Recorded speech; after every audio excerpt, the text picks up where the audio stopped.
Two violent rapes now possibly connected, and tonight we are learning more about both of them. Well, one of the men accused of raping a Johnson County deputy may be linked to the gang rape of a mother earlier this year. New at 10 o'clock, 41 Action News reporter Lexi Suter explains how DNA evidence could help solve the case. Lexi.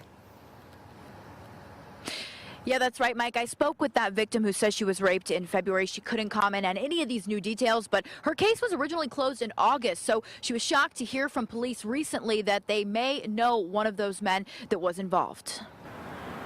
In February, this apartment building was a crime scene. A woman who lived here says she was raped by several men who broke into her unit. Now fast forward 8 months to this week, when these two men are charged with raping a Johnson County deputy. I can't talk about why we believe this, but I will tell you that we feel like now that hopefully with these two being in custody that we can empower those individuals to come forward and talk. Sources tell us one of those suspects, 21-year-old Brady Newman-Cadell, could be connected to that Independence case. We know that there are other victim or victims. And they hope DNA evidence collected at both scenes will help connect the dots. We know that perpetrators tend to be serial perpetrators. Marie Alcacer works with sexual assault survivors. It's not rare for her to see the same suspect in more than one attack.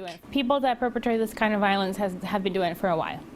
So that's why it is important that victims, even if they choose not to report at that moment, to keep that window of time open, keep that opportunity that if they ever choose to do it, that evidence is still there. Going through the rape kit process after a sexual assault is optional but encouraged, because when police gather that DNA, they submit it to a national database, and sometimes a suspect matches in more than one attack, giving prosecutors the power to get justice for multiple crimes. We don't like to focus on that when we're talking to victims, because it's never a victim's responsibility to make sure that someone else is prosecuted for a crime, but it is important for them to have that option open.